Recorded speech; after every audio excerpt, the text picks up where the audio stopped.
Hey monkeys, how you doing? Damian Keyes here. We are on a road trip, which gives me some time to talk to you about a big one.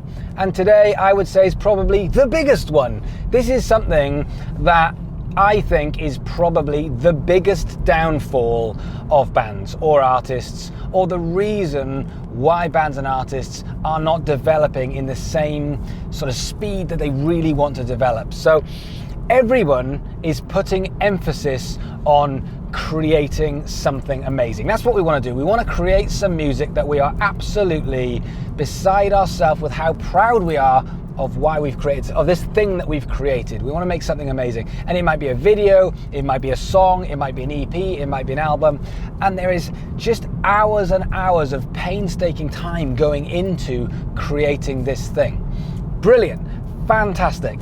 But what happens next is the distribution. This is the bit, this is the big bit, and this is the bit that people are kind of are just neglecting, or not neglecting, but not doing right. And this is the bit where social media gets the blame, because it just wants to be, I just put it out there and social media works its magic and everyone knows about it and it's fantastic. Those days are gone, and in fact those days were never here in the first place, but now they're extra not even here in the first place.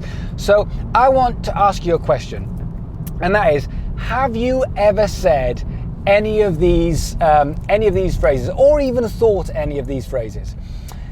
I don't feel comfortable selling music, or I don't feel comfortable promoting and selling my music. Or have you ever said, the music should sell itself? That's a big one when people say the music should sell itself. I make great music and the music should sell itself.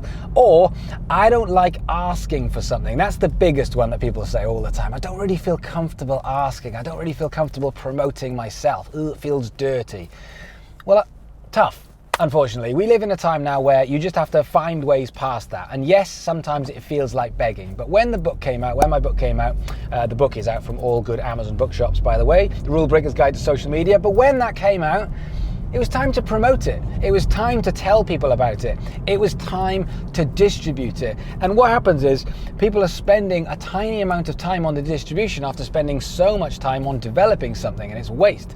So how long should you spend or carry on promoting after your release? That's the question. How long? Well, let me tell you something. I think, for me, it depends on your targets, but for me, it should be right up to the point where you're starting to promote the next thing. So if you're planning on doing another single, another video, another EP in a month or 6 weeks or 2 months or 3 months, then that is your window. It doesn't stop 3 days later. It doesn't stop after a week. You don't put it out there and the excitement kicks in and then it drops out and then you quit, which is what I see from almost everybody. And I'm sure we're all feeling like that happens quite a lot. So that's not the way it works. It works. This is the time for the next release. This is this release, whatever it's going to be. I should be driving with my hands on the steering wheel, but you work up to this bit. That is the most important thing. So someone said to me yesterday, I got a comment on my YouTube, very nice comment, but it just said that I was crazy. It said, your idea of a single every single month is ridiculous. And I just thought, let me tell you what's ridiculous. What is ridiculous is you spending months and months and months on an EP or an album only for it to be distributed and promoted for a week. Something that you've got so much pride in that you can't tell anyone because it feels a bit dirty. So you stick it on your Facebook 10 times saying, buy this, buy this, buy this, buy this, 10 times in a row. And then you go, don't know what to do now. That's ridiculous. That to me is absolutely ridiculous. If you're going to make an album of 10 songs, why don't you make 10 songs and then release them one a month? I don't see what's so ridiculous about that. So here's the clever bit. This is the bit of the video where we sort this problem out. This is the bit that you can start to do today if you've got a release out, or for your next release, whatever it is. This is post-release. This is after you've done the thing that you want to do, the video, the single, the album, the EP, whatever it is, the product. How are you going to carry on promoting it? What you're going to do is you are going to plan 2 things every day. And those 2 things are just 2 things that will promote your, let's say, I'm going to use the word single. It's going to 2 things that are going to promote your single every single day. Now, this is the important bit. Consistency. It's not 2 things when I remember every couple of days. It's 2 things every day. It's not 1 thing every day. It's not 3 things every day. And 4 things, well, that's just silly. It's just 2 things every single day. And it can be small or big things. It doesn't have to be massive. It doesn't have to be you saying, well, I need to get on BBC, because that's, it's huge. If that happens, fantastic. But it's just 2 little things that you feel that you've got that message out to people, which isn't just going on your Facebook or on your Instagram saying, buy this, buy this, buy this. Okay, so those 2 things, that's pretty much all you have to do. So this is about squeezing every drop out of the lemon, or out of the thing that you are putting out there. But here's something I see quite regularly. I see YouTube channels where there are videos with 0 views. I didn't even think that was possible, because I thought once it's gone live, you check your own video at least once to make sure it's there.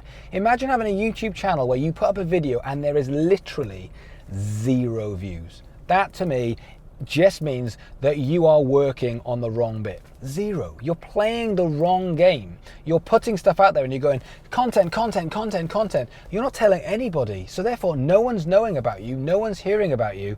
And so what's the point? You might as well stop making content, because just because you've got a digital footprint, you're playing the luck game.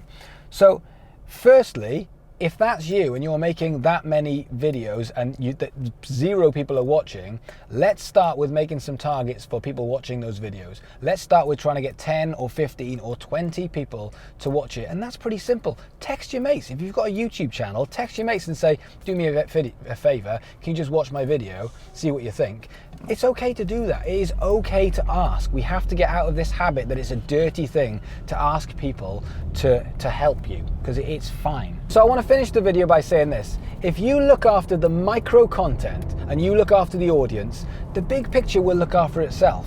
But if you just try and look after the big picture at all time, the micro content is going to get lost. So your job is to make something, and then after that, promote the shit out of it and ask and get people to share it and get people to spread the word, and then ask again. It's not a dirty word. It's okay to do that, but you have to be distributing. And if you've got money for ads, brilliant, but most of you guys haven't, and most of this channel is about doing this on a budget, if not for free. So in which case, you don't have the luxury of spending money. You have to actually start getting it out there and using these marketing tips that we're working on every day. So have a think about it. Do me a favor, like, subscribe, share the video would be awesome. There's me asking for a share. If you've got anything to say, come and say it in the comments below. Come and ask me some questions. Otherwise, I'll see you guys tomorrow.